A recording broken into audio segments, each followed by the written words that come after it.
আজ মধ্যরাত থেকে শুরু হচ্ছে কাপ্তাই হ্রদে মাছ শিকারে ৩ মাসের নিষেধাজ্ঞা। কার্প জাতীয় মাছের বৃদ্ধির লক্ষ্যে এই নিষেধাজ্ঞা আরোপ করেছে রাঙামাটি জেলা প্রশাসন। এই ৩ মাস হ্রদ থেকে মাছ আহরণ, বাজারজাত ও পরিবহন বন্ধ থাকবে বলে জানানো হয়। সকাল থেকেই রাঙামাটির বিএফডিসি মৎস্য অবতরণ ঘাটে বোট ও অন্যান্য সরঞ্জাম সরিয়ে রাখেন ব্যবসায়ীরা। এর আগে গত ২০ এপ্রিল জেলা প্রশাসনের এক বিশেষ সভায় এই সিদ্ধান্ত চূড়ান্ত করা হয়। বিএফডিসি কর্তৃপক্ষ জানায়, ডিম ছাড়ার এই মৌসুমে কোনোভাবেই যেন মাছ শিকার না হয়, সেই লক্ষ্যে চলবে নিয়মিত তদারকি।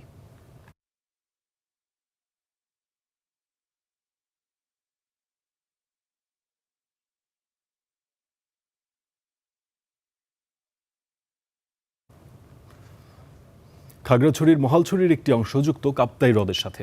এই বিষয়ে আরো বিস্তারিত জানাতে খাগড়াছড়ি থেকে যুক্ত হচ্ছেন আমাদের সহকর্মী আক্তার হোসেন। কথা বলবো আক্তারের সঙ্গে। আক্তার, মহালছড়িতে আসলে নিবন্ধিত জেলের সংখ্যা কত? তাদের প্রতি নির্দেশনা কি? এই যে ৩ মাস জেলেরা মাছ ধরতে পারবেন না, সেক্ষেত্রে তাদের জন্য বিকল্প কোনো সুযোগ সুবিধা ব্যবস্থা গ্রহণ করা হয়েছে কিনা, এবং তারা এই ৩ মাস মাছ ধরবেন কি না সেই বিষয়ে তাদের সাথে আলাপ হয়েছে কিনা? তারা কি এই সিদ্ধান্তটি মেনে নিচ্ছেন?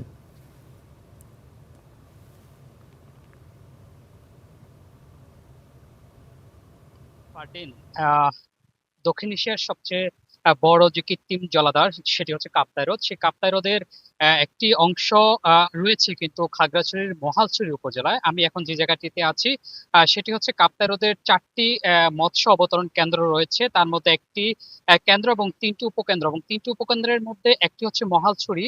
এবং আমি এখানে এসেছি ঠিক সকালেই, এবং সেখানে এসে এখানে যারা জেলে রয়েছে তাদের সাথে কথা বলেছি।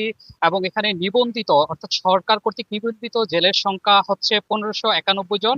এছাড়াও নিবন্ধনের বাহিরেও প্রায় ১.৫ থেকে ২,০০০ জেলে রয়েছে, এমনটাই জানিয়েছে যিনি এখানে উপকেন্দ্রের দায়িত্ব রয়েছেন। তিনি আমাদেরকে এমনটাই জানিয়েছেন। পাশাপাশি আরেকটি বিষয়, এখানে যিনি উপকেন্দ্রের প্রধান রয়েছেন নাসরুল্লাহ আহমেদ, তিনি আমাদেরকে বলেছেন যে এখানে যে সকল জেলে রয়েছে তাদেরকে সরকারিভাবে আজ, অর্থাৎ আজ রাত মধ্যরাত থেকে কিন্তু এই যে লেকের মাছ ধরার যে নিষেধাজ্ঞা সেটি কিন্তু আজ থেকে বলবৎ থাকবে, এবং সেটি আগামী ৩১শে জুলাই পর্যন্ত এই হ্রদের মহালছড়ি অংশে কিন্তু মাছ ধরার প্রতি তাদের একটা নিষেধাজ্ঞা রয়েছে। এবং তারা বলেছে এখানে উপজেলা প্রশাসন, পুলিশ প্রশাসন, নৌ পুলিশ সহ এখানে যারা মৎস্য উন্নয়ন কর্পোরেশন রয়েছে তারা সহ এখানে ৪টি পর্যায়ে কিন্তু এই এরিয়াতে যাতে কোনোভাবে মাছ ধরা থেকে শুরু করে পরিবহন করা এবং মাছ কোনো জায়গায় মজুত করার সেই বিষয়টি কিন্তু তারা কোনোরূপেই সুযোগ দিবেন না। এবং বলা যায় যে হচ্ছে যে সরকারি যে নিষেধাজ্ঞা দেওয়া হয়েছে সেই নিষেধাজ্ঞাটা কিন্তু এখানেও বলবৎ থাকবে। এবং এখানে উন্নয়ন কর্পোরেশন থেকে এমনটা জানিয়েছে যে যে সকল জেলে রয়েছে নিবন্ধিত তাদেরকে প্রতি মাসে ২০ কেজি করে চাল দেওয়া হবে। ফারদিন।